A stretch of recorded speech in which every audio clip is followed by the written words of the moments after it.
Hello, welcome to EPG Pathshala Biophysics, Paper 2 Quantum Biophysics. I am Angshuman Lahiri, Associate Professor, Department of Biophysics, Molecular Biology and Bioinformatics, University of Calcutta. In this paper, today we are going to discuss Module 14 dealing with charge distributions and bond orders in molecules.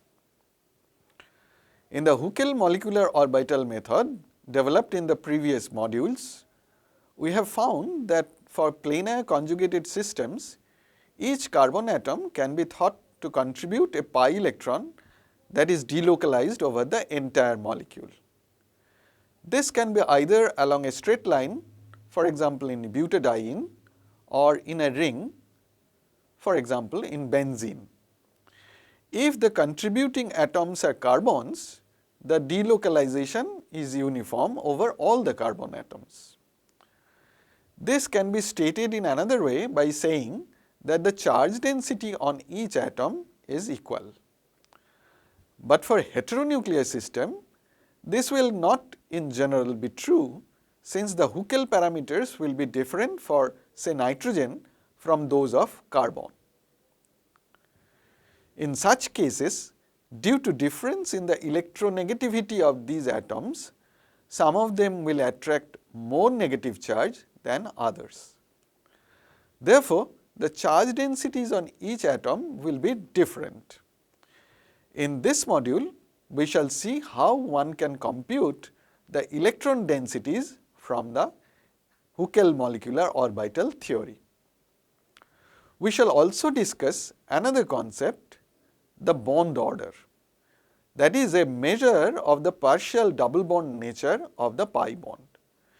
The charge densities and the bond orders are important conceptual tools that help us to understand the structural and chemical properties of the molecule. In this module, our objectives are to learn how we can use the Huckel molecular orbital method to calculate pi electron densities on the atoms, and also to look at the pi electronic distribution at the bonds by defining a quantity called the pi bond order. To calculate the charge densities and bond orders for specific cases, taking as examples molecules like ethylene, butadiene, etc. To note how these quantities defined on the basis of the Huckel molecular orbital method can be related to the experimental observables such as bond length and hyperfine splitting.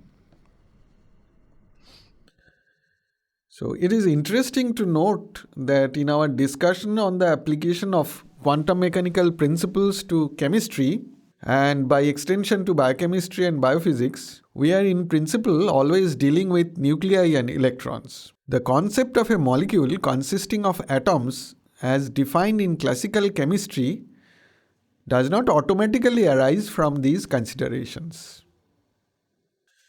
Lewis's idea of representing bonding between atoms as shared electron pairs provided a bridge between these 2 points of view.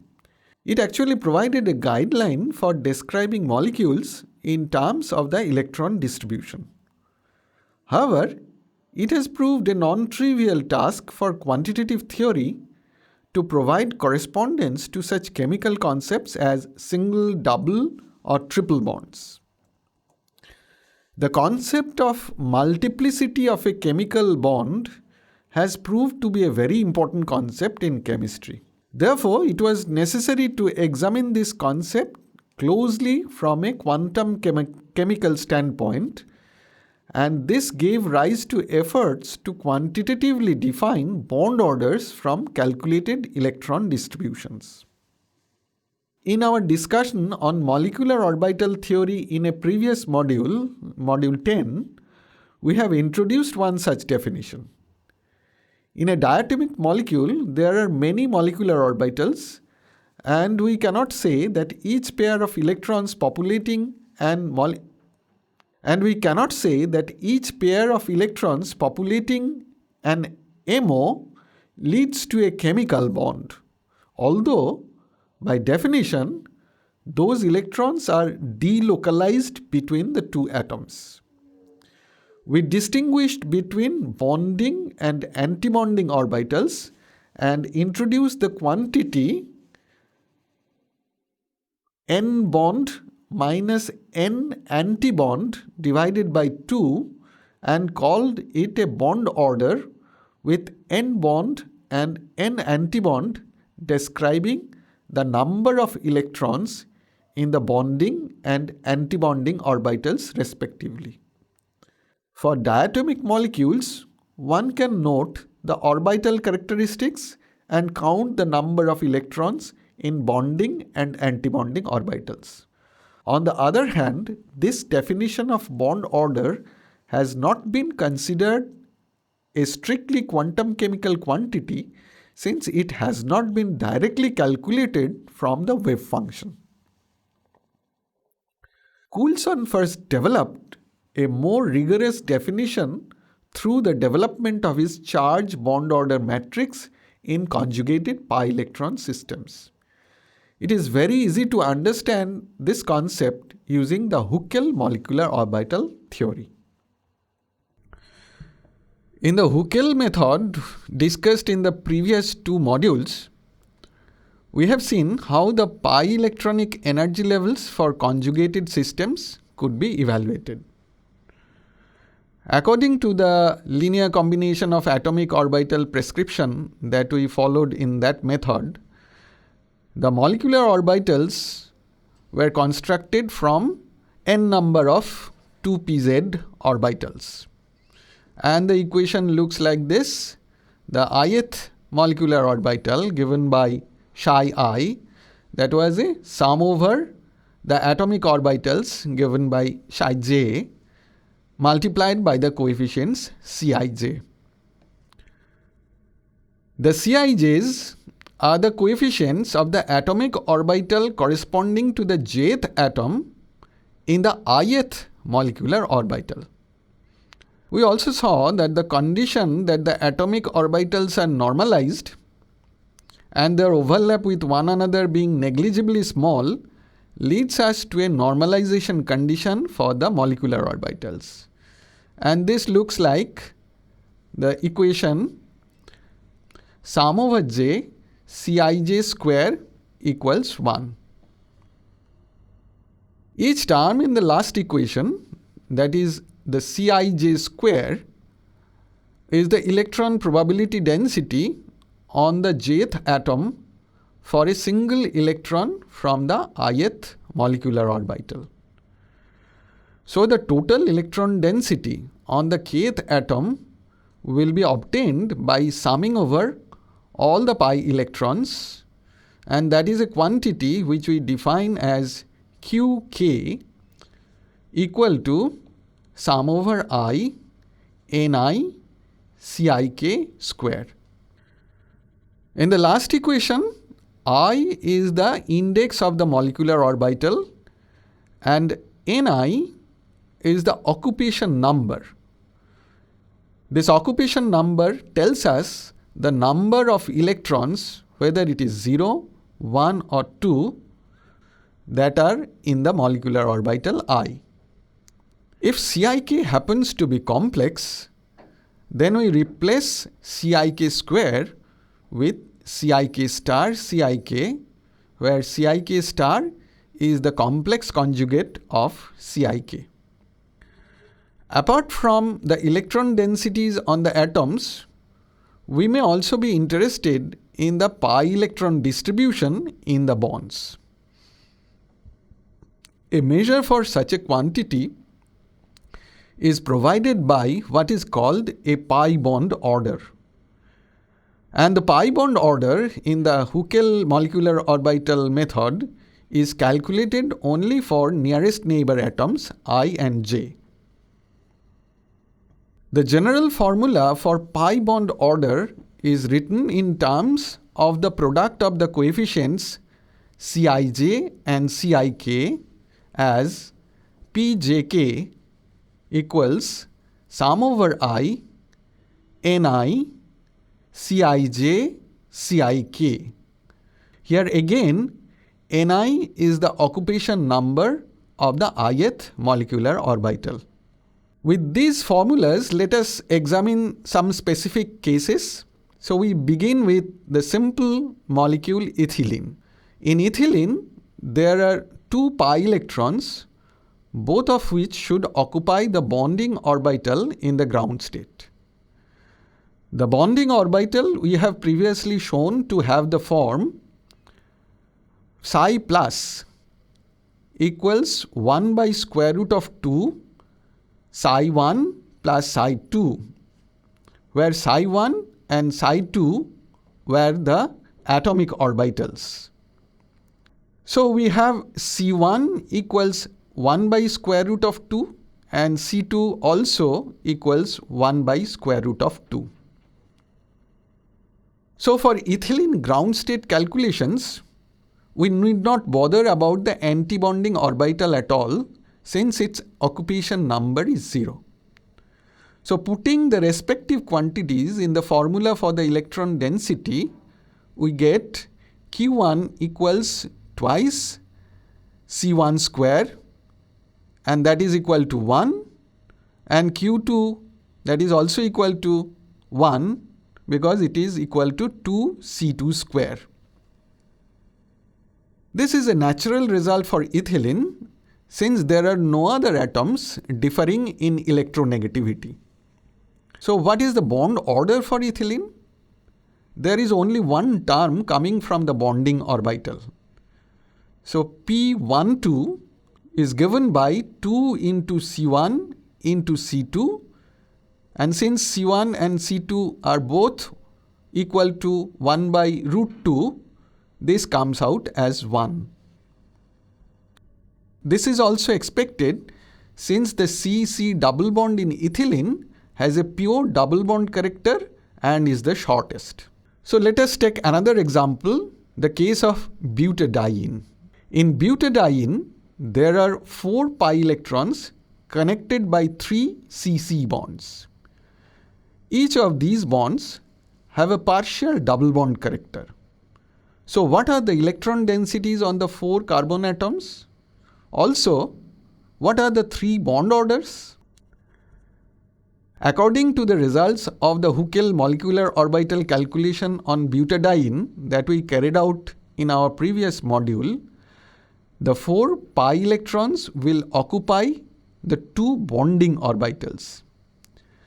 The coefficients for the bonding orbital 1 are C11 equals 0.37, C12 equals 0.60, C13 equals 0.60, C14 equals 0.37. And similarly, the coefficients for the bonding orbital 2 are C21 equals 0.60, C22 equals 0.37, C23 equals minus 0.37, and C24 equals minus 0.60. The electron densities on the 4 carbon atoms can be calculated by the formula given previously. So Q1 comes out as 2 into 0.37 square plus 2 into 0.60 square, and that is equal to 1. One can carry out similar calculations for the other atoms, and we find that Q2 equals Q3 equals Q4 equals 1. So all of the carbon atoms in butadiene have the pi electron density equal to 1. Again, as a pure hydrocarbon, this result is quite expected for butadiene. The bond orders in butadiene are, however, not identical for all the bonds. For example, if we calculate what is P12, we find that this is equal to 2 into 0.37 into 0.60 plus 2 into 0.60 into 0.37, and that is equal to 0.90. P23 equals 2 into 0.60 into 0.60 plus 2 into 0.37 into minus 0.37, and that is equal to 0.45. And P34, that is equal to 2 into 0.60 into 0.37 plus 2 into minus 0.37 into minus 0.60, and that is again equal to 0.90. Thus, we can see that for butadiene, the two bonds at both ends are similar and have strong double bond character. But the CC bond in the center has a much weaker double bond character, sometimes acknowledged by a broken line parallel to the single bond.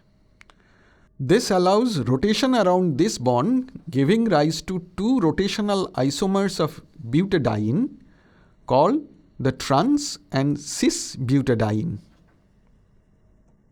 Although in reality trans butadiene is lower in energy than cis butadiene, the Huckel molecular orbital method is too simple and cannot differentiate between the two. The energy difference between the rotational isomers arise from electronic repulsion effects that are different for the isomers, but this is not taken into account in the Huckel molecular orbital method. So let us take the example of a bigger molecule such as benzene. There are 6 pi electrons in a closed ring in benzene, and according to the Huckel molecular orbital calculations that we have carried out in our previous module, all the electrons are accommodated in 3 bonding orbitals. Now, if we put the values of these coefficients in the formulas for charge densities and bond orders, we find that the charge densities for all the 6 atoms in benzene is the same. And the magnitude of the bond orders are also the same and equal to 0.67. This indicates that all the bonds in benzene are equivalent and possess the same partial double bond character. Now let us have a look at a different aromatic compound with a nitrogen replacing a carbon, such as pyridine. Another biologically important compound is pyrimidine, where 2 carbons have been replaced by nitrogens. Taking the case of pyridine, a pyridine is produced when a CH in benzene is replaced with a nitrogen. Now we can apply the Huckel molecular orbital theory to pyridine, since Huckel's rule requires a ring of atoms with unhybridized p orbitals, and nitrogen satisfies that rule. Huckel molecular orbital calculations for pyridine show that for ortho, that is 2 and 5 positions, and para 4 position, the charge densities are positive, while the charge densities are negative for nitrogen and the carbon at the meta position. The bond orders of pyridine look like this. We can see that the NC bond orders are less than the CC bond orders. Briefly discuss about reactivity of molecules and how Huckel theory can help us in thinking about that. The pi electron populations or pi charges on atoms have been used to explain differences in reactivity pattern. For example, one expects that an electrophilic group is most likely to attack the carbon atom with the largest pi charge. In a similar manner, nucleophilic groups are most likely to attack a carbon atom with the smallest pi charge. Let us take the example of azulene. From Huckel molecular orbital calculations, the pi electronic populations in azulene are as follows. You can see the numbering in the figure. The charges are at site 1, Q1 equals 1.047, Q2 equals Q10 equals 1.173, Q3 is equal to Q9 and that is equal to 1.027, Q4 is equal to Q8 and that is equal to 0.855. Q5 equals Q7 and that is equal to 0.986 and Q6 is 0.870. From these values, we would expect electrophilic attacks to be most likely at sites 2 and 10 and nucleophilic attack on sites 4 and 8. In our previous example with pyridine, we found negative charges at meta position. In this case also, electrophilic attacks mostly occur at the meta position. Nucleophiles attack at C2 or C6 ortho positions where we found maximum positive charge. The Huckel molecular orbital method can be used to calculate the dipole moments of conjugated compounds arising from the pi electron distribution. The dipole moment of an overall neutral system of point charges is given by the relation mu equals sum over I q by Ri, where mu is the dipole moment, qi are the charges, and Ri are the position vectors of the ith site. The dipole moment vector is not dependent on the choice of the origin of the coordinate system. Therefore, choosing a coordinate system of convenience to calculate Ri, one can easily find the pi component of the dipole moment from the pi charges obtained by the Huckel method. Let us, for example, take the case of imidazole as calculated by Minkin and co-workers. You can see the picture of imidazole and the numbering. The numbering starts from nitrogen, which is number 1, and then 2, 3, 4, 5 along the ring.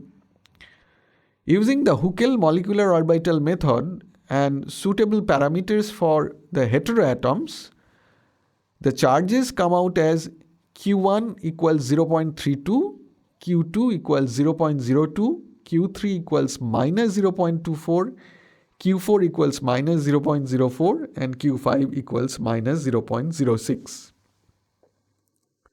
Now, considering the imidazole molecule as a regular pentagon with an internal angle of 108 degrees and the length of each side to be 1.38 angstrom, and putting the origin of the coordinate system on the N1 atom, we can calculate all the vectors from the atoms 2 to 5 and so calculate the pi component of the dipole moment.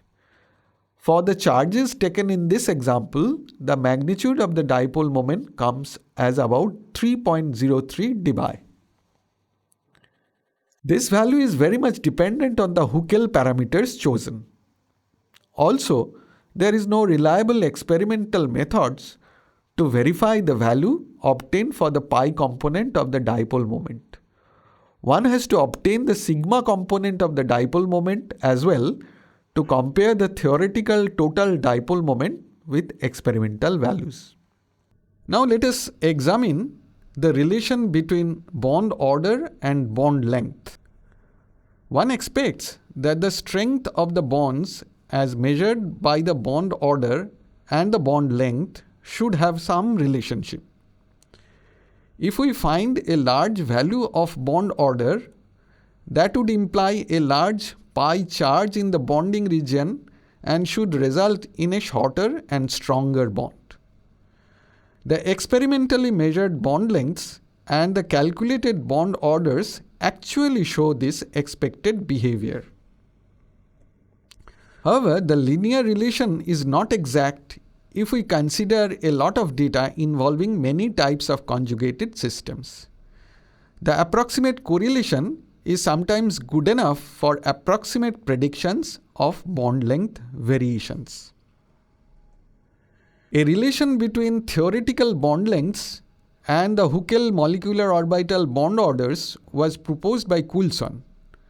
It has the form given by this equation: R equals S minus D divided by 1 plus K into 1 minus P divided by P. Here S is the single bond length, D the double bond length, P the pi bond order, K is an adjustable parameter, and R the predicted bond length. The single bond length may be taken to be the CC bond in ethane, which has a length of 1.54 angstrom.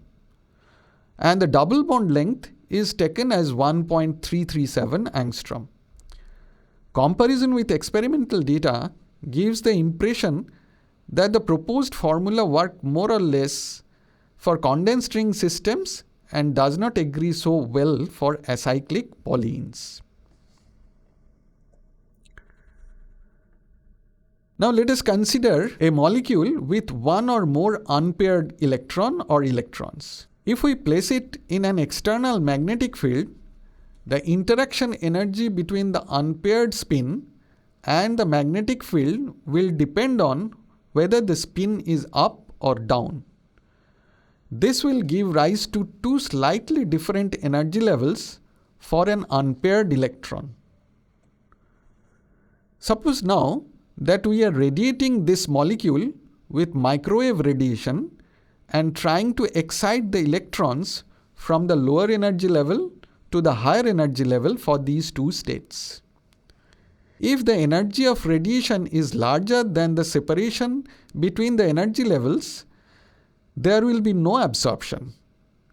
Let us now gradually increase the strength of the magnetic field.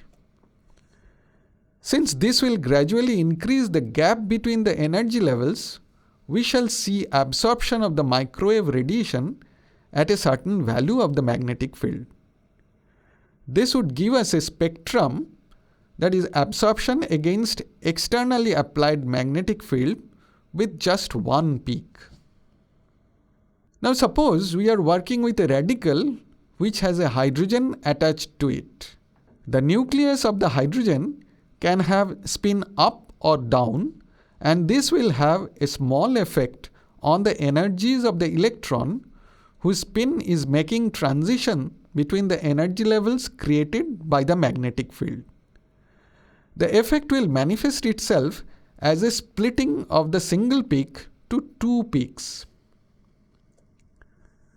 The original single peak is now said to exhibit a hyperfine splitting as a result of the presence of the hydrogen atom.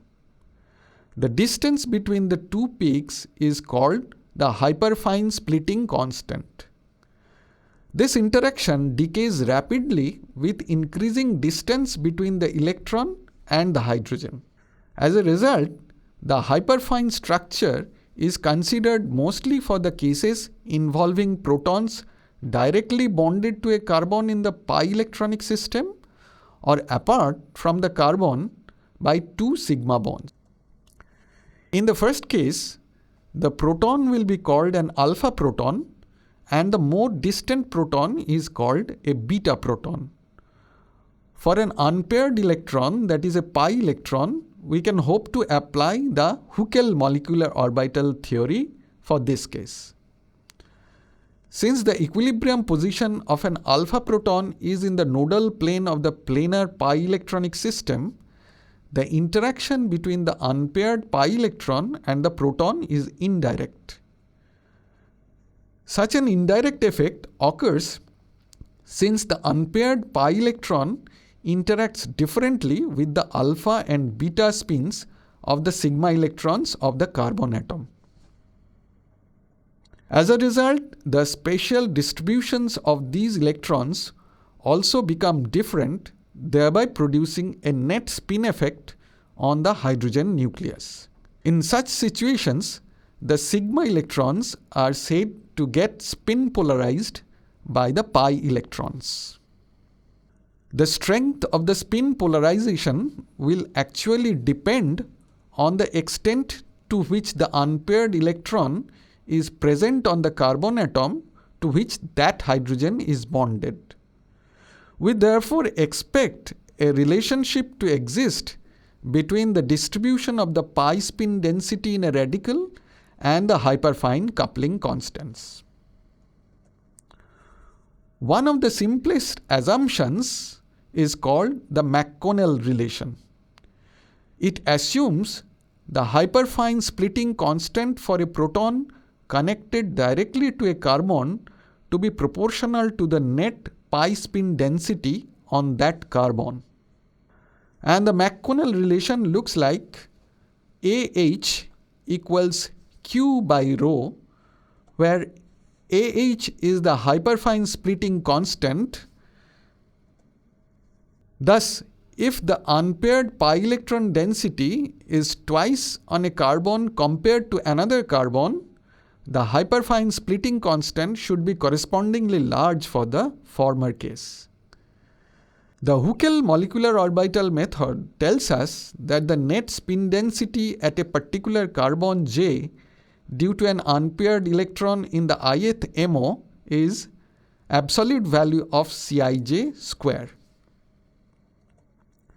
This is actually only a first approximation to the spin density, but examination of the relation between the observed hyperfine splitting constants and the spin densities calculated in this way shows a very good correlation. The proportionality factor Q defined in the McConnell relation depends to a certain degree on the type of the pi electronic system we are investigating and the charge of the radicals. So let us briefly summarize what we have learnt in this module. In this module, we have demonstrated how to calculate the charge densities on each atom contributing a pi electron on the basis of the Huckel molecular orbital method. We also showed how to calculate the bond orders in the Huckel molecular orbital approximation. We examined the relationship between pi bond orders and bond lengths and found an approximate correlation to hold between the two quantities. We also looked at if the Huckel molecular orbital theory can be applied to explain some of the electron spin resonance properties of unpaired pi electrons.